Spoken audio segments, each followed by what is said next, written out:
चलो राउंड तो लेना चाहिए।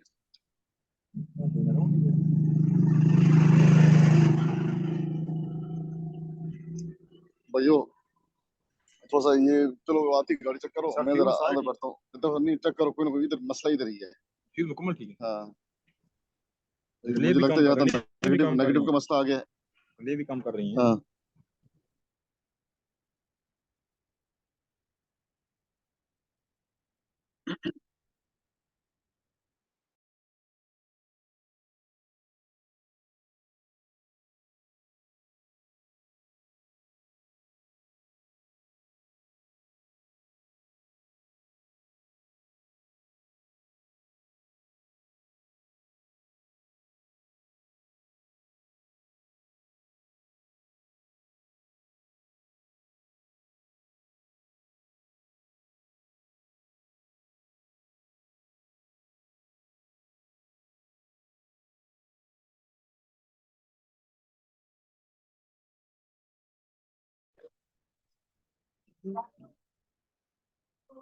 Entonces, socio, que Manis tiene como que competición.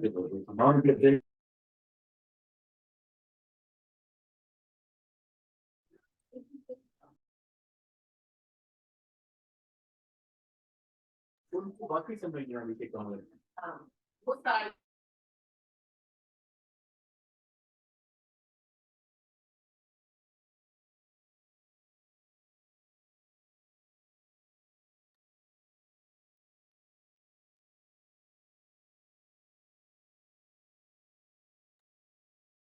अस्सलाम वालेकुम जी, आप लोगों को आवाज आ रही है? वालेकुम सलाम जी सर, आवाज आ रही है। थैंक यू जी, शुक्रिया। अच्छा, स्टार्ट करते हैं। मेरा ख्याल है 11 लोग आ गए, बाकी भी आ जाएंगे। बिस्मिल्लाहिर्रहमानिर्रहीम। अगेन आज हमारा चौथा सेशन है, थर्ड लेक्चर के बारे में, जिस पे हम बात करेंगे। इसका टॉपिक है रिसर्च मेथोडोलॉजी। हमारे सब्जेक्ट का नाम है और इसका टॉपिक है लिटरेचर रिव्यू एंड एथिक्स। तो आपने इसकी वीडियो लेक्चर देख लिया होगा। इसमें जो मैंने वहाँ पे शुरू किया था वो इस डायग्राम से किया था। ये एक फ्लो ऑफ एक्टिविटीज है ड्यूरिंग स्टैंडर्ड एम्पिरिकल रिसर्च।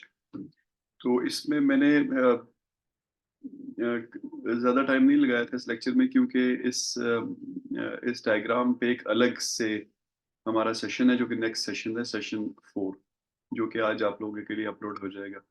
लेकिन बड़ा बड़ा आइडिया ये है कि आप थ्रू आउट योर रिसर्च आपने चीज़ें पढ़नी होती हैं, लिटरेचर पढ़ना होता है। जैसे आप इस तस्वीर को देखें तो इसके बीच में लिटरेचर रिव्यू लिखा हुआ है या रीड लिटरेचर लिखा हुआ है, और वो तकरीबन तमाम जो स्टेप्स हैं, जो बड़े ब्लॉक्स आपको नजर आ रहे हैं, उनमें एटलीस्ट एक बार जरूर वो लिंक हुआ है, टू वे लिंक हुआ है। यानी आपको लिटरेचर पढ़ के कुछ चीज़ें सीखनी होती हैं, और जब आप सीखते हैं तो फिर अल्टीमेटली आप भी लिटरेचर को कंट्रीब्यूट करते हैं। इस क्विकली अगर आप इसको देख लें तो इसमें सबसे पहले लिखा है find, understand and define the issue oblique topic. यानी आपको आपका जो रिसर्च टॉपिक है वो उससे पहले आपके दिमाग में या सोसाइटी में कहीं ना कहीं, या आपके जहाँ पे आप जॉब कर रहे हैं, वो एक इशू के तौर पे या एक टॉपिक के तौर पे मौजूद होता है, और आप उसको समझते हैं। फिर आप उसको एक पर्टिकुलर टॉपिक में कन्वर्ट करने की कोशिश करते हैं, जिस तरह आप लोगों की पहली असाइनमेंट थी कि आप लोगों ने खाली बस अपने टॉपिक का नाम बताना था। जाहिर आपके दिमाग में कोई ना कोई चीज़ चल रही होगी, मुख्तलिफ आपके सोर्सेज हो सकते हैं, जैसे मैंने कहा कि आपकी अपनी एक्सपीरियंस हो सकता है जॉब में, या as a member of the society, या एज ए मेंबर ऑफ क्या लें, engineering, the greater engineering fraternity, तो किसी भी तरह से। और फिर आप उसको, उस इशू को एक लाइन में, एक सेंटेंस में कन्वर्ट करते हैं एज अ टॉपिक। ये ऑब्वियसली आप देखें तो एक क्रूड शक्ल में होता है। इस तस्वीर को अगर आप देखें, इसके बाद आपको इसको जस्टिफाई करना होता है, अपने आप को पहले जस्टिफाई करना होता है, फिर लिटरेचर पढ़ के जस्टिफाई करना होता है, फिर उसकी आउटकम के तौर पे वो टॉपिक आपका रिफाइन होता है, यानी उसमें कुछ वर्ड्स ऐड होते हैं, कुछ डिलीट होते हैं, काफ़ी बड़ी चीज़ भी आ सकती है। और फिर उस टॉपिक में से आप रिसर्च क्वेश्चन निकालने की कोशिश करते हैं, यानी उसको डिवाइड करने की कोशिश करते हैं, अपने टॉपिक को छोटे पार्ट्स में डिवाइड करने की कोशिश करते हैं। उसके बाद फिर अगले ब्लॉक को देखें, नंबर 2 को, तो उसमें वेरिएबल्स और हाइपोथेसिस सेलेक्ट करते हैं आप, इन चीज़ों को हम देखेंगे आगे डिटेल में। फिर हर वेरिएबल की ऑपरेशनल डेफिनेशन और मेजरमेंट्स, यानी उनको आप मेजर कैसे करेंगे वो फैसला करते हैं। और फिर प्लान करते हैं कि आप डेटा कैसे कलेक्ट करेंगे हर वेरिएबल के लिए। तो ये सब कुछ करने के लिए अगले ब्लॉक में आ जाएं तो आपके पास एक क्वेश्चनर होना चाहिए, जिसको हम इंस्ट्रूमेंट कहते हैं रिसर्च की ज़ुबान में। तो आप क्वेश्चनर डेवलप करते हैं और फिर आप वहाँ पे प्रूव करते हैं कि आपका क्वेश्चनर जो है वो रिलायबल है और वैलिड है। यानी आप इस ये क्वेश्चन जो है ये वही मेजर करेगा जो आप मेजर करना चाहते हैं, जो आपने ऊपर वाले ब्लॉक में डिसाइड किया था कि ये वाली चीज़ें मेजर करनी चाहिए मेरी रिसर्च के लिए। जब आप और आप देखें तो थ्रू आउट आप लिटरेचर पढ़ के ये सारे काम कर रहे होते हैं। जब आपके पास ये रिलायबिलिटी आ जाती है फिर आप डेटा कलेक्ट करते हैं। यानी आपने फैसला किया था कि 400 लोगों से ये वाले सवाल पूछने हैं। तो उनके जब जवाब आ जाते हैं उस डेटा कलेक्शन के बाद, तो आप उनको एनालाइज करते हैं, इंटरप्रेट करते हैं, यानी उनसे कुछ कंक्लूजन्स अल्टीमेटली ड्रा करते हैं। फिर उसकी बेस पे आप आखिरी वाला एरो देखें तो वहाँ लिखा हुआ है पब्लिश, यानी उसकी बेस पे आप एक थीसिस या एक डॉक्यूमेंट या एक रिसर्च पेपर बनाते हैं, जो कि आप दुनिया को बताते हैं कि मैं यहाँ से शुरू हुआ था और मैंने लिटरेचर पढ़ के तमाम चीज़ें एक साउंड तरीके से की और अब मेरी ये फाइंडिंग्स है।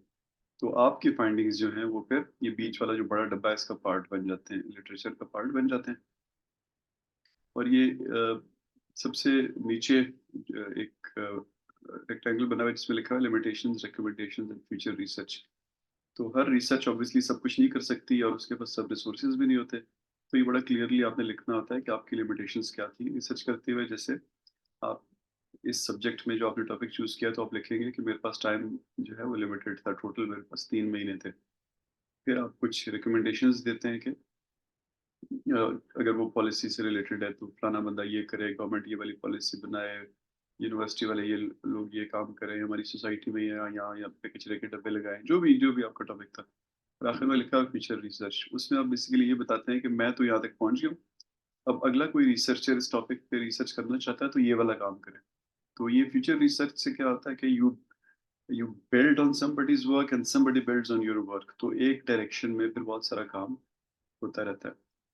तो ये बड़े बड़े कंपोनेंट्स हैं जी एम्पिरिकल रिसर्च के, जिसमें लिटरेचर सबसे सेंट्रल फिगर है। मकसद क्या होता है लिटरेचर का कि आप डेमोन्स्ट्रेट करें कि आपको इस टॉपिक के बारे में, लिटरेचर रिव्यू का, कि आपको इस टॉपिक के बारे में पता है इस और आप फुल नॉलेज के साथ आगे बढ़ रहे हैं। दूसरा मकसद ये होता है, जैसे मैंने कहा, एक दूसरे के काम पे बिल्ड करते हैं ना, तो आपने दिखाना होता है कि मैं किसी के काम पे बिल्ड कर रहा हूँ और फिर मेरे काम पे कोई बिल्ड करेगा। तीसरा मकसद होता है इंटीग्रेशन एंड समराइजेशन। बहुत से लोगों ने बहुत सा काम किया तो आप एक इंटीग्रेटिव रोल भी प्ले कर रहे होते हैं कि आपने बहुत से लोगों का काम पढ़ा और उससे कुछ एक्सट्रैक्ट करके आगे बढ़ रहे हैं। और नीचे लिखा है लर्न फ्रॉम अदर्स। ऑब्वियसली ये एक बेसिक ह्यूमैनिटी के ग्रोथ का एक बेसिक इंजन है कि आप एक दूसरे से सीख के आगे बढ़ते हैं, वरना हर बंदा ही व्हील इन्वेंट करना शुरू कर दे तो फिर सोसाइटी कहीं नहीं जाती।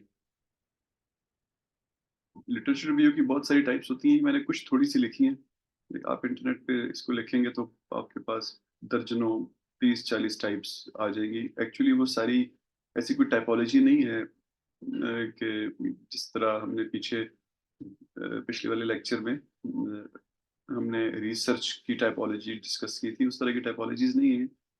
हर पेपर जो है ना वो किसी ना किसी तरह से यूनिक होता है, तो वो अपने आप किसी ना किसी टाइप में डाल सकता है। तो इसमें मैंने कुछ बड़े बड़े लिखे हैं, जैसे कॉन्टेक्स्ट रिव्यू का मतलब होता है कि आप एक पर्टिकुलर कॉन्टेक्स्ट में जो पेपर्स लिखे होते हैं उनका रिव्यू करते हैं। हिस्टोरिकल का मतलब होता है कि किसी एक टॉपिक पे पीछे सारे पेपर्स पढ़ लेते हैं। इंटीग्रेटिव मेथडोलॉजिकल का मतलब होता है कि आप मेथडोलॉजीज को रिव्यू करते हैं कि लोगों ने रिसर्च करते हुए तरीके क्या अख्तियार किए। और सेल्फ स्टडी रिव्यू का मतलब अगेन कि आप अपने किसी पर्टिकुलर टॉपिक के लिए विदाउट नीड फॉर पब्लिकेशन कोई रिव्यू करते हैं। और आखिर में लिखा थियोरेटिकल रिव्यू, ये जैसे हमने रिसर्च में बात करते हुए एक जगह डिस्कस किया था कि कुछ रिसर्चेज ऐसी होती है जिनका मकसद ही खाली थ्योरी को आगे बढ़ाना होता है और कोई प्रैक्टिकल एंगल से उनका मकसद नहीं होता, तो उन रिव्यूज को थियोरेटिकल रिव्यू कहते हैं। ये एक बड़ा इंपॉर्टेंट लिटरेचर रिव्यू की टाइप कह लें होती है, जिसको कहते हैं मेटा एनालिसिस। मेटा एनालिसिस, इस ये जो लिखा हुआ है इसको पढ़े बगैर बड़ी बड़ी बात आपको बता दूं। मेटा एनालिसिस का मतलब होता है कि किसी एक टॉपिक पे आप 15-20 साल में जितने भी आप टाइम रिपोर्ट डिसाइड करते हैं कि 10 साल का करेंगे, 15 का, 20 का, 30 का, जितने भी पेपर पब्लिश हुए उन सबको पढ़ते हैं और उनको समराइज करके जो आप पेपर लिखते हैं उसको कहते हैं मेटा एनालिसिस। यानी पिछले 20 साल में सो एंड सो सब्जेक्ट पे ये काम हुआ है, तो उससे आप एक तरह से डायरेक्शन भी बता रहे होते हैं कि रिसर्च किस डायरेक्शन में चली, और आउटकम्स भी बता रहे होते हैं कि उनसे चीजें निकली क्या। तो इस चीज को मेटा एनालिसिस कहते हैं, और ये बहुत वैल्यूएबल पेपर होते हैं, क्योंकि यू कैन इमेजिन ना कि आप एक बंदा जिसने 20 साल के पेपर पढ़ रहे हैं, उसको वो सब एक पेपर में समरी होके मिल जाए तो कितनी आसानी हो जाती है उसके लिए ना, एक पर्टिकुलर टॉपिक पे। तो आप भी जब भी रिसर्च करें तो कोशिश किया करें कि आपको कोई मेटा एनालिसिस का पेपर मिल जाए आपके टॉपिक पे। उसमें एक तो वो सारी नॉलेज आपके पास आ जाती है, सेकेंडली उसके रेफरेंसेस में आपके टॉपिक के सारे इंपॉर्टेंट पब्लिकेशंस लिस्टेड होती हैं ऑलरेडी, आपको कुछ नहीं ढूंढना पड़ता। तो मेटा एनालिसिस इस सेंस में एक बहुत important type of literature review है। और इसमें एक और चीज़ ये होती है कि ये सारे का सारा आप अपने कमरे में डेस्क में इंटरनेट से कर रहे होते हैं, यानी कहीं आपको बाहर नहीं जाना पड़ता, कहीं प्राइमरी डेटा नहीं इकट्ठा करना पड़ता। तो वो लोग जो डेटा इकट्ठा नहीं कर सकते, हाउस वाइफ्स हो गई, कोई बहुत दूर रहने वाले लोग हो गए जो कि कहीं जॉब कर रहे हैं बलूचिस्तान के किसी रिमोट एरिया में, उनके लिए मेटा एनालिसिस एक बहुत अच्छा टाइप ऑफ रिसर्च होती है। लिटरेचर आता कहाँ से है? बहुत सारी जगहों से आता है। पीरियोडिकल्स, जर्नल्स, बुक्स, डिसर्टेशंस, गवर्नमेंट की डॉक्यूमेंट्स, पॉलिसी रिपोर्ट्स, कॉन्फ्रेंसेस वगैरह। इनमें दो किस्म के आप लिटरेचर कह सकते हैं। एक को कहते हैं प्राइमरी लिटरेचर, एक को कहते हैं सेकेंडरी। प्राइमरी का मतलब होता है कि वो लिटरेचर इसमें बंदे ने खुद डेटा इकट्ठा किया और आपको कोई रिजल्ट बताया। यानी मैंने जो है इस्लामाबाद के जो कच्ची आबादियाँ हैं उनमें 600 लोगों से ये वाला सवाल पूछा, ये वाला सेट ऑफ सवाल पूछा और ये मेरे पास रिजल्ट्स आए, इसको कहते हैं प्राइमरी रिसर्च। लेकिन अगर आप कोई कोई चीज़ पढ़ें जो किसी और ने रिसर्च की है, उसको एनालाइज करें और उसको पब्लिश करें, यानी आप कहें कि इन साहब ने ये रिसर्च की थी इन्होंने ये रिजल्ट निकाला, लेकिन इसके अंदर ये वाली चीज़ भी है, तो मेरे ख्याल में मेरा एनालिसिस ये है कि इन कच्ची आबादियों को हमें मूव नहीं करना चाहिए क्योंकि वे इस्लामाबाद की डाइवर्सिटी को ऐड करती हैं। इसको कहते हैं सेकेंडरी रिसर्च, यानी आपने रिसर्च नहीं की, सॉरी सेकेंडरी लिटरेचर, नहीं आपने खुद रिसर्च नहीं की, किसी और की हुई रिसर्च को एनालाइज करके लिटरेचर बना दिया, कोई आर्टिकल लिख दिया, कोई अखबार में मजमून लिख दिया, कोई पेपर पब्लिश कर दिया, कुछ भी। अब ये बहुत सारी चीज़ें जो आपके सामने लिस्ट हुई हैं, इनमें जो पेरियोडिकल्स होते हैं जनरली इनमें बहुत कम प्राइमरी रिसर्च होती है। जनरली ये दूसरों की चीज़ों को रिपोर्ट कर रहे होते हैं। जो स्कॉलरली जर्नल्स होते हैं इनमें काफ़ी हद तक प्राइमरी रिसर्च होती है। और जर्नल में पब्लिश करना जो होता है वो एक तरह से एक गोल्ड स्टैंडर्ड है किसी भी रिसर्चर के लिए, कि वो पाकिस्तान में एक्चुअली जर्नल एक पर्टिकुलर कैटेगरी है जर्नल्स की, जिसको SEHC की वर्नाकुलर में हम कहते हैं कि ये W कैटेगरी है, यानी सबसे हाई कैटेगरी है। उसमें अगर आप पब्लिश कर लें तो आपको PhD मिल जाती है। इसी तरह जो ग्लोबल कुछ प्लेटफॉर्म्स हैं जिन्हें हम कहते हैं क्वार्टाइल 1 की, स्कोपस में क्वार्टाइल 1 की पब्लिकेशन है, यानी टॉप 25% में से पब्लिकेशन, तो वो आप पब्लिश कर लें तो आपको PhD मिल जाती है। यानी सिर्फ उसको पब्लिश करने का नहीं, that is kind of a barrier that you have to cross to get a PhD। तो इस सेंस में जर्नल आर्टिकल्स बड़े इंपॉर्टेंट होते हैं, और इसलिए भी इंपॉर्टेंट होते हैं कि उसमें रिसर्च कंडक्ट करने के सारे जो टच स्टोन्स हैं, जो पिछले लेक्चर में हमने पढ़ा था कि रिसर्च में ये भी होना चाहिए, ये भी होना चाहिए, वो सब पूरे किए हुए होते हैं। उसके अलावा जर्नल्स पब्लिश नहीं करते हैं, यानी वो एथिक्स के एंगल से भी देख रहे होते हैं, वो ट्रांसपेरेंसी के एंगल से भी देख रहे होते हैं। पीछे हमने बहुत सारी चीज़ें जो पढ़ी थी उन सबको जब आप कंप्लाई कर लेते हैं तब जर्नल पब्लिश करते हैं। तो इस सेंस में जर्नल पब्लिकेशन सबसे प्रिस्टीन, सबसे आला दर्जे की पब्लिकेशन होती है। आगे चैलेंजेस भी है, मैं थोड़ी देर में उस पर बात करूँगा। बुक्स जो होती हैं वो इंटीग्रेटिव किस्म का लिटरेचर होता है, यानी वो जो भी किताब लिखता है वो बहुत सारी और किताबें पेपर्स पब्लिश करके तो अपना पॉइंट ऑफ व्यू लिखता है। तो इन दैट सेंस वो almost always secondary research literature होता है।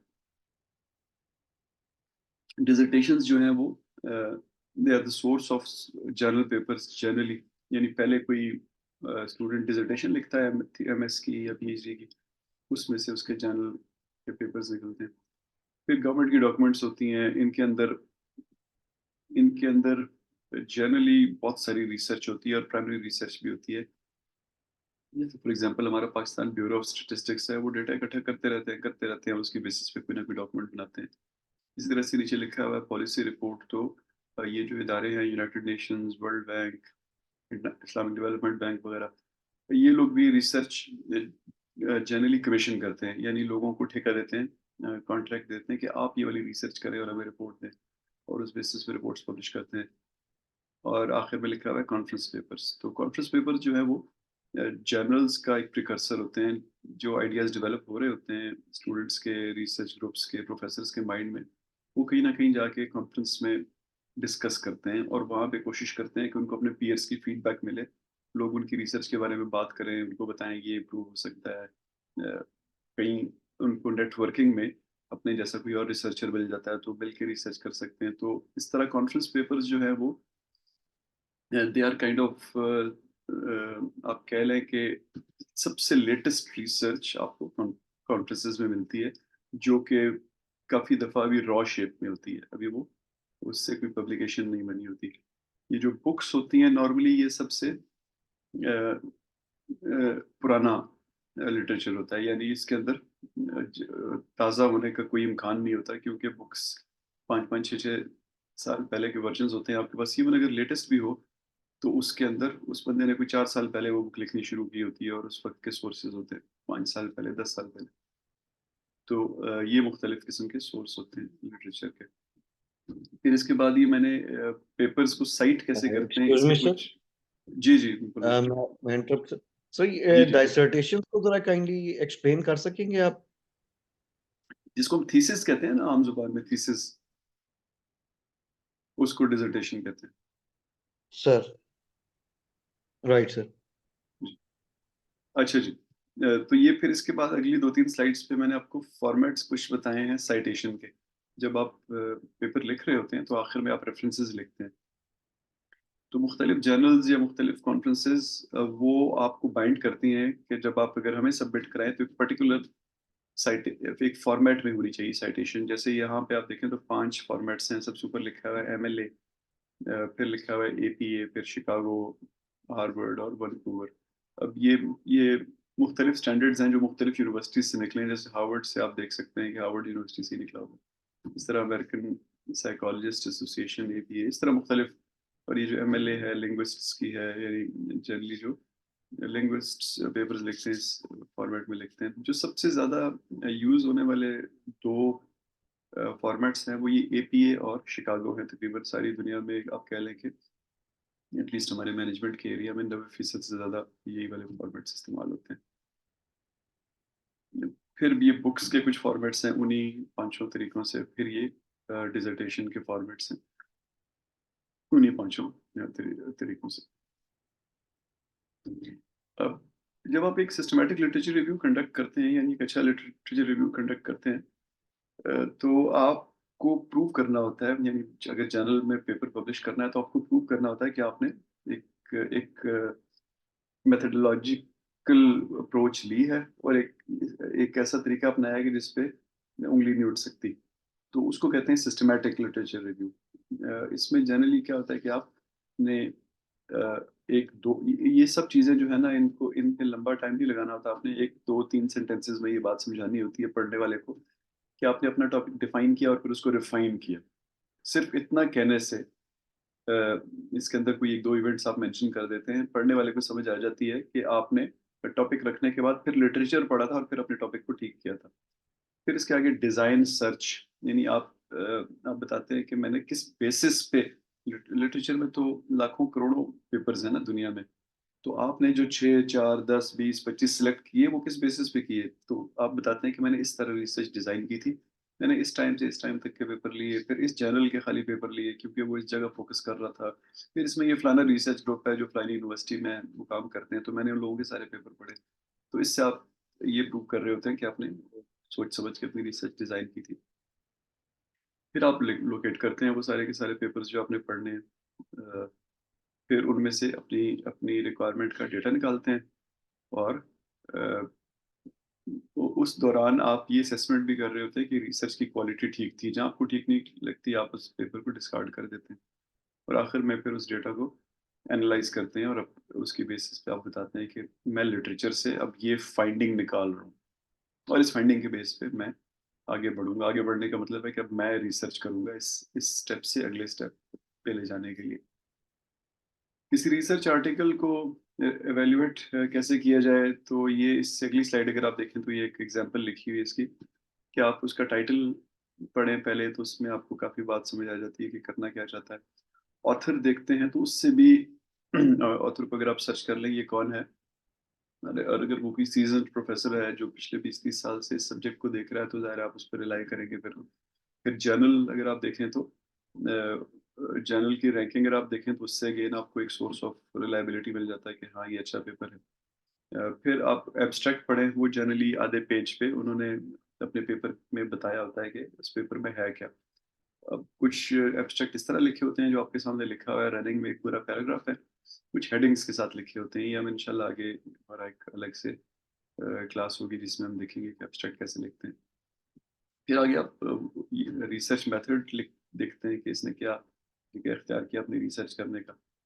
फिर ये नीचे दो देखें तो एक है मेजर फाइंडिंग्स और एक है फ्यूचर रिसर्च। तो ये पाँचों 6-7 चीज़ें किसी पेपर से निकालने के लिए आपको ज़्यादा टाइम नहीं लगता। ज़्यादा से ज़्यादा 20-25-30 मिनट में आपको ये चीज़ें आप स्किम थ्रू करते हैं तो आपको नज़र आ जाती हैं और एक आपको समझ आ जाता है कि what this paper is about. यानी जब भी आप कोई पेपर पढ़ें तो बेहतर तरीका ये होता है कि आप उसको बहुत डिटेल में ना पढ़ें, बड़ी-बड़ी बात समझने की कोशिश करें और वो समझने के लिए ये वाली चीज़ें अगर आप देख लेंगे तो आपको इस पेपर के बारे में ऑलमोस्ट सब चीज़ें समझ आ जाएँगी। अब अगला जी हमने डिस्कस किया था कि इंटरनेट के फ़वाइद क्या हैं और नुकसानात क्या हैं रिसर्च में इस्तेमाल करने के। तो इसमें बाकी चीज़ें तो आपको समझ आने वाली चीज़ें ज़्यादा डिस्कस करने की ज़रूरत नहीं है, लेकिन ये जो यहाँ पे लिखा हुआ है ना डेमोक्रेटाइजिंग इफ़ेक्ट, तो ये एक इम्पॉर्टेंट चीज़ है क्योंकि जो रिसर्च दुनिया में हो रही है और उसके बेसिस पे पेपर पब्लिश हो रहे हैं ना, उसमें कंट्रोवर्सीज़ भी बहुत सारी हैं और लोगों ने बहुत सारे शॉर्टकट्स भी निकाल लिए हैं। तो मैंने देखा है कि आजकल आजकल क्या कि काफ़ी अरसे से बहुत सारे कॉन्फ्रेंसेस में ये बात अब डिस्कस होती है कि ये जो अच्छे जर्नल हैं ये तो इस वजह से अच्छे हैं। जैसे अब कुछ अर्सा पहले ये तकरीबन 15-20 साल पहले ये नंबर ऑफ पेपर्स बढ़ाने का बड़ा एक रिवाज हो गया था ना कि मेरे 50 पेपर है, मेरे 100 पेपर है। तो फिर लोगों ने क्या किया कि एक दूसरे के नाम लिख देते थे वैसे ही पेपर में। तो आपको एक ऑथर नज़र आएगा जिसकी पीएचडी जो है वो किसी और एरिया में है, लेकिन उसका पेपर किसी और टॉपिक पे पब्लिश हुआ है क्योंकि उसने किसी दोस्त से कहा, उसने नाम लिख दिया, इसने उसका नाम लिख दिया। फिर ये क्या होता है कि बहुत सारे जर्नल्स ऐसे हैं जो पैसे मांगते हैं आपकी पब्लिकेशन के लिए। तो वहाँ पे एक एथिकल डायलेमास आना शुरू हो जाते हैं आहिस्ता-आहिस्ता कि जो आपकी आपकी टीम होती है, एडिटोरियल टीम, उसने पैसे भी उनका एक टारगेट पैसे कमाना बन जाता है, तो फिर वो क्वालिटी पे कॉम्प्रोमाइज़ होने के वहाँ पे इम्कानात शुरू हो जाते हैं। फिर इसी तरह एक और बहुत ही अजीब-सा ट्रेंड आ गया है कुछ 4-5 पिछले साल में कि जब से ये अरब ममालिक जो है, ये यहाँ पे पब्लिकेशंस का ट्रेंड चला है, तो क्या होता है कि वहाँ पे बहुत सारे लोग हैं जो ये पे करने वाला रोल अदा करते हैं कि अच्छा फिर जर्नल की पब्लिकेशन की कीमत है $3000 वो मैं दे दूंगा। तो बीच में एक इंटरमीडियरी बंदा होता है प्रोफेसर, उसका काम ये होता है कि वो अच्छे अच्छे स्टूडेंट ढूंढे जो अच्छी अच्छी रिसर्च कर रहे हैं और खुद वो एक कंडुएट होता है कि वो इन दोनों को मिला रहा होता है। तो अल्टीमेटली फिर एक 3-4 ऑथर्स का एक पेपर बन जाता है जिसमें एक शेख साहब होते हैं, एक बेचारा स्टूडेंट होता है जिसने काम किया होता है और एक प्रोफेसर होता है। तो इन तीनों का नाम पेपर में आ जाता है और ये भी इस तरह की बहुत सारी इल प्रैक्टिसेस अब रिसर्च में आ गई हैं। तो इंटरनेट में ये होता है कि इंटरनेट में उसको किसी हद तक मिटिगेट करने के लिए एक डेमोक्रेटाइजिंग इफेक्ट होता है कि कोई भी बंदा ब्लॉग लिख सकता है, उसको कोई भी नई चीज़ समझ आती है तो वो बहुत ज़बरदस्त, तो उसके पास अब एक अपॉर्चुनिटी अवेलेबल है कि किसी ब्लॉग पे अपना पॉइंट ऑफ व्यू लिख दे और वो फिर साइट हो जाता है। तो अब आप इस सारे जो मैंने आपको बात बयान की इसको एसेस करें ना, तो अब इसका ये मतलब कतई नहीं है कि ब्लॉग्स रिलायबल है। इनफैक्ट ब्लॉग्स का एक बहुत बड़ा हिस्सा अनरिलायबल ही होगा। लेकिन बहरहाल एक डेमोक्रेटाइजिंग इफेक्ट इस सेंस में आ गया कि कोई भी बंदा अब अपनी बात लिख सकता है, उसको जर्नल में पब्लिश करने की ज़रूरत नहीं है। आखिरी पार्ट इसका एथिक्स था। एथिक्स जो है वो एक इम्पॉर्टेंट एस्पेक्ट है रिसर्च का, जिसके बहुत सारे एस्पेक्ट्स हैं। कुछ मैं आपको बता देता हूँ, लेकिन जनरली आपको खुद समझ आते हैं और इंटेग्रिटी जिस बंदे में होती है उसको खुद ही समझ आ जाती है कि मुझे ये वाला काम नहीं करना चाहिए, एक एथिकल प्रॉब्लम है और सच में मुझे ये वाला काम नहीं करना चाहिए। एथिकल होने की ज़रूरत क्या है? एथिकल होने की ज़रूरत ये है, क्यों है? ये है कि जैसे हमने थोड़ी देर पहले बात की कि पब्लिकेशंस के लिए बहुत सारे लोग जो है वो गलत प्रैक्टिसेस में चले जाते हैं, तो वो सारी ऑब्वियसली अनएथिकल प्रैक्टिसेस हैं और उनसे बचना चाहिए। एक और मसला ये है कि लोग जो है डेटा खुद से बना लेते हैं, झूठ-मूठ का डेटा ना, जैसे ये आपके सामने एक कार्टून बना हुआ है ना, इसमें लिखा हुआ है ये रिसर्चर कह रहा है कि I think we've got enough information now, don't you? तो उसका ये जो दोस्त है जो उसकी थीसिस या पेपर रिव्यू कर रहा है वो कह रहा है all we have is one fact that you made up, यानी कि अपनी तरफ से तुमने डेटा लिख दिया, ये डेटा तो है ही नहीं, और फिर आगे बात हो रही है। तो ये भी बड़ा एक कॉमन एक नेगेटिव अनएथिकल बिहेवियर है जो कि लोग इसलिए करते हैं कि बस जो काम दिया गया वो किस तरह टप जाए। इसको रिसर्च फ्रॉड कहते हैं रिसर्च की ज़ुबान में। तो ये अब फिर इसी तरह इसका एक और वर्जन होता है कि लोग किसी और मुल्क की थीसिस पकड़ के अपने नाम से छाप देते हैं। आजकल कम हो गया क्योंकि इंटरनेट पे इज़िली पकड़ा जाता है प्लेजरिज्म में, लेकिन आज से 15-20 साल पहले ये बड़ा कॉमन था। और एक हमारे बहुत बड़े प्रोफ़ेसर थे पाकिस्तान के, जो कि एक एक्चुअली यूनिवर्सिटी के डायरेक्टर भी थे, वो इस पे पकड़े गए और फिर ये टू लीव द कंट्री, और अभी वो मतलब वो he is a proclaimed offender, उनको सजा हो चुकी है, लेकिन वो पाकिस्तान वापस नहीं आए। तो इस तरह और भी बहुत सारे नेगेटिव बिहेवियर्स होते हैं। तो उसमें इंसान की जो काम कर रहा है उसकी इंटेग्रिटी जो है वो बड़ी इंपॉर्टेंट होती है और एथिकल होना ज़रूरी होता है, और इसके बारे में बात करनी बड़ी ज़रूरी होती है। जैसे मैं आपसे भी बात कर रहा हूँ ना, तो आप में से बहुत से लोगों के ज़हन में वैसे ही ये चीज़ सिर्फ बात करने की, ये डिस्कस करने की वजह से बैठ जाएगी कि मैंने इन चीज़ों से बचना है। एक दूसरा एक एस्पेक्ट ये होता है कि कुछ चीज़ें लीगल होती हैं लेकिन एथिकल नहीं होती। ये बड़ी बहस होती है लिटरेचर के अंदर, यानी फॉर एग्जांपल जानवरों पे मेडिकल रिसर्च करना, उनको उनके बॉडी में कैंसरस सेल्स इंजेक्ट करना और देखना कि कैंसर बढ़ रहा है कि नहीं बढ़ रहा। ये ज़्यादातर दुनिया में लीगल है, लेकिन आप समझ सकते हैं कि इसका एथिकल साइड कितनी कितनी स्ट्रांग है।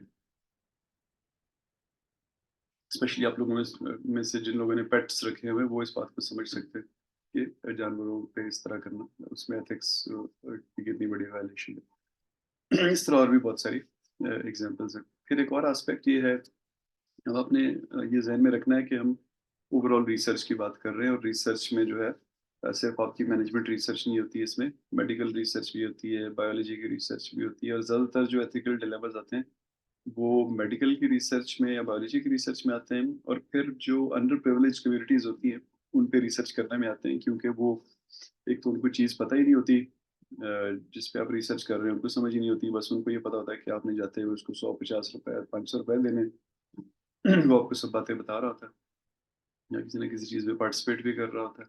तो इन कम्युनिटीज़ को बचाने के लिए, यानी एक बीमार बंदा है, वो अपनी बीमारी से तंग आया हुआ है, तो वो कोई भी टीका लगवाने को तैयार हो जाएगा। तो वहाँ पे एज़ अ रिसर्चर आपका आपका काम है कि आप इस चीज़ को इंश्योर करें कि वहाँ पे एथिक्स कहीं पे भी बायपास नहीं हो। तो इसमें एक और बड़ी चीज़ जो डिस्कस होती है वो हार्म है कि पार्टिसिपेंट को किसी भी तरह से फिज़िकली, साइकोलॉजिकली, लीगल तरीके से उनको कोई हार्म नहीं होना चाहिए। इवन लोग ये भी देखते हैं कि उनको कोई एंग्ज़ायटी या स्ट्रेस भी, डिस्कम्फर्ट भी नहीं होनी चाहिए। तो ये जो एथिकल कंट्रोवर्सीज हैं, इनमें 3 कंट्रोवर्सीज हैं जो जो बहुत डिस्कस होती हैं किताबों में। ये सब चीज़ें मैं आपको इसलिए बता रहा हूँ कि बहरहाल आप एक फॉर्मल सब्जेक्ट पढ़ रहे हैं ना, लिटरेचर रिव्यू उसका पार्ट है। तो आप कल को कहीं डिस्कस करें तो आपके जहन में ये बातें रह जाएं, ये प्रॉब्ली आपके काम कहीं नहीं आएंगी अपना रिसर्च पेपर लिखते हुए या इम्तिहान में, लेकिन आपको पता होनी चाहिए क्योंकि आप एक सब्जेक्ट पढ़ा है आपने, तो उसके कुछ आर्टिफैक्ट्स हैं जो जनरली स्पीकिंग हमें पता होनी चाहिए। तो ये 3 बड़ी-बड़ी कंट्रोवर्सीज़ है एथिक्स की, जो कि तकरीबन सब किताबों में डिस्कस होती हैं। पहली ये मिलग्रम्स ओबीडियंस स्टडी, ये सब स्टडीज़ जो हैं ये वर्ल्ड वॉर 2 के बाद की उस टाइम के आगे पीछे की स्टडीज़ हैं। उस वक़्त एक दुनिया में एक बड़ी चेंज आई थी कि अमेरिका जो है वो रीएस्टैब्लिश हुआ था सुपर पावर, और ये कह लें कि 50s के शुरू से लेके 50s की जो एरा थी उसमें इंतहाई अमीर हो गए थे अमेरिकन लोग। तो फिर मुख्तलिफ आपको पता है जब जिसके पास जब बहुत ज़्यादा पैसे आते हैं सोसाइटी में, तो इस तरह की जो ये कह लें कि नाइसिटीज़ होती है ना, वो उभर के सामने आती हैं। उनका आपको उनका अच्छा अखलाक आहिस्ता-आहिस्ता नज़र आना शुरू होता है। उनका याशीपना नज़र आना शुरू होता है। उनका ये देखना आपको ये नज़र आता है कि ये लोग गरीबों को पैसे दे रहे हैं, गरीब मुल्कों को पैसे दे रहे हैं। साथ ये नज़र आता है कि ये ऐशी कर रहे हैं, फलानी जगह स्पेंड कर रहे हैं। अब बुराइयाँ नज़र आती हैं आपको, होमोसेक्सुअलिटी और ये चीज़ें शुरू हो जाती हैं। तो उस उन दिनों में अभी भी अमेरिका ऑब्वियसली हमेशा से सुपर पावर रहा है, लेकिन उस वक़्त ये चीज़ बहुत खुल के सामने आ गई थी। तो उन उन टाइम्स में जब अमेरिका में बहुत ज़्यादा पैसा था और रिसर्च करने के एक-एक स्टूडेंट को जो है 2-2 300 $300 देते थे कि बैठो सिर्फ़ ये क्वेश्चनएयर भरो, इतने पैसे मिल गए। तो उस वक़्त की कुछ चीज़ें सामने आई थी, जिनमें पहली है मिलग्रम्स ओबीडियंस स्टडी। इसमें बेसिकली क्या था, जो तस्वीर बनी हुई है राइट साइड पे, कि एक एक्सपेरिमेंट था जो एक्सपेरिमेंटर था जो कि बॉस काइंड ऑफ बॉस था सब्जेक्ट का। आप कह लें कि एक टीचर और स्टूडेंट बैठे हुए हैं, और दूसरी तरफ दीवार के पीछे एक फेक टेस्ट सब्जेक्ट है। और ये टीचर जो है वो फेक सब्जेक्ट से सवाल पूछता है, कोई भी सवाल, और अगर वो सवाल गलत है तो ये दूसरे वाले को कहता है जिसको सब्जेक्ट लिखा हुआ है कि ये बटन दबाओ, इस बटन से उसको करंट लगेगा। ये बटन दबाता है और वो जो सब्जेक्ट है वो चीख मारता है।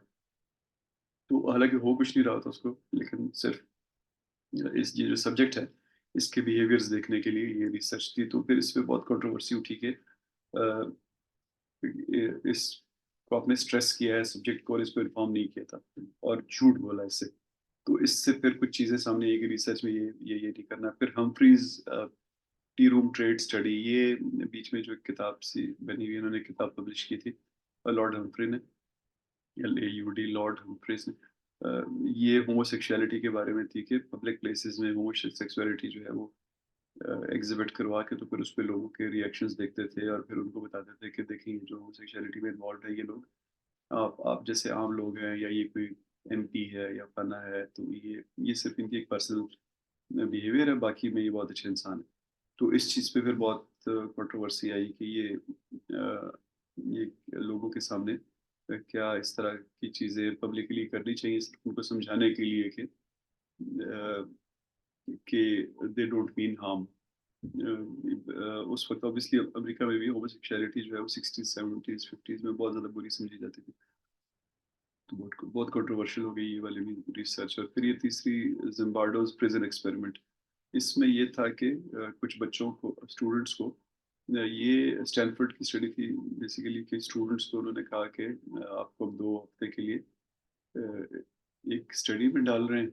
उसमें कुछ लोगों को एक्चुअली फिजिकली एक जेल सी बनाई और उसमें कुछ लोगों को कहा कि अ, आप थानेदार हैं, आप जेलर हैं, आप स्टाफ हैं, आप प्रिजनर हैं, आप ये वाला प्रिजनर है, आप वो वाला प्रिजनर है। तो 2-3 दिन में ऐसा हुआ कि उन लोगों में बिहेवियर्स बड़े ऑड से डेवलप हो गए। यानी जो थानेदार था उसने एक्चुअली मारना शुरू कर दिया उसको जो प्रिजनर है, सारे क्लास फेलोज थे एक दूसरे के। इसी तरह जो प्रिजनर था उसके अंदर वायलेंट बिहेवियर आना शुरू हो गया और उसने कुछ चीज़ें तोड़ी और किसी को मारा वगैरह वगैरह। तो इससे फिर कुछ चीज़ें सामने आई कि क्या आपको लोगों को साइकोलॉजिकल स्ट्रेस इस तरह की देनी चाहिए कि वो गलत काम करना शुरू कर दें वगैरह वगैरह। तो इन कंट्रोवर्सीज से फिर कुछ रिजल्ट्स निकाले जिसकी बेसिस पे एक कह लें कि रिसर्च की बाउंड्रीज सेट की गई। आगे इसके बारे में मैं बात करता हूँ। फिर ये एक और इशू एथिक्स रिलेटेड ये है कि डिसेप्शन आप कर सकते हैं कि नहीं। यानी किसी बंदे को कुछ और बता के कुछ और ऑब्जर्व कर सकते हैं और कुछ और रिसर्च कर सकते हैं कि नहीं? जैसे मैं अभी आप लोग के आप लोगों को एक एक्सपेरिमेंट दूँ जिसमें आपसे मैं कहूँ कि आप खाली जाएँ और बाहर से एक-एक फूल तोड़ के लाएँ। लेकिन एक्चुअली मैं ऑब्ज़र्व क्या कर रहा हूँ कि आपके चलने का स्टाइल कैसा है और उसमें कोई आपके पाँव में लिम्प तो नहीं है और मैं हूँ एक्चुअली